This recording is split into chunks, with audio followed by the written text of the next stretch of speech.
Hi viewers, welcome to 70mm by SS Media. Hi viewers, Dasari Narayana Rao గారు బ్రతుకున్నప్పుడు cinema ఇండస్ట్రీకి పెద్దగా ఆయన సేవలు చిరస్మరణీయం. ఇండస్ట్రీలో ఏ సమస్య ఉన్నా దాసరి ముందుకు వెళ్తే అది పరిష్కారం అయ్యేది. ఆయన చనిపోయాక ఇండస్ట్రీ పెద్ద ఎవరు అనే ప్రశ్న అందరిలో మెదిలింది.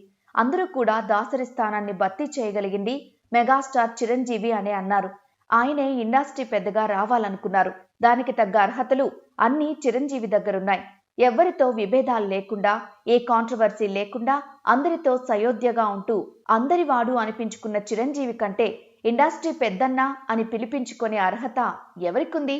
ఆ మధ్య ఆ పెద్దన్న హోదాలో ఉండటానికి చిరంజీవి ముందుకొస్తే దానిపై బాలకృష్ణ తీవ్రమైన విమర్శలు, మోహన్ బాబు కామెంట్స్ తో కలత చెందిన చిరంజీవి దానిపై వెనక్కి తగ్గి ఇండస్ట్రీలో ఏ సహాయం కావాలన్నా చేస్తానని, కష్టాల్లో ఉన్న వారిని ఆదుకుంటానని, దానికి ఈ ఇండస్ట్రీ పెద్ద అనే పేరు పనిలేదని ఆ నిర్ణయాన్ని ఉపసంహరించుకున్నారు. కానీ ఆయన ఆ స్థానాన్ని ఆక్రమించటానికి టైం దగ్గర పడింది. ఆ కుర్చీలో కూర్చుని తీర్పు చెప్పే సమయం ఆసన్నమైంది. దానికి కారణం ఈ సంవత్సరం సంక్రాంతికి release అవ్వబోయే Hanuman movie.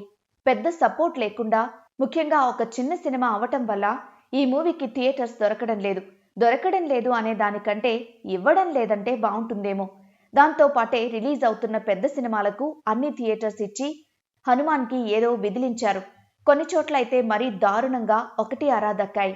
Nizam side ఎంత తక్కువ అంటే అంత తక్కువ. థియేటర్ల పరంగా చాలా అన్యాయానికి గురవుతున్నాడు హనుమాన్.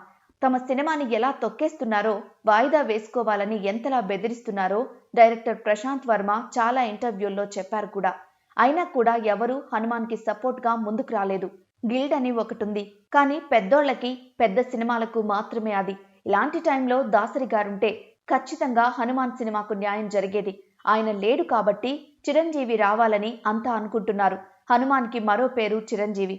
ఆ పేరు గల మన చిరంజీవి హనుమాన్ మూవీకి అండగా నిలబడి తన పెద్దరికాన్ని చాటుకోవాల్సిన సమయం ఇది.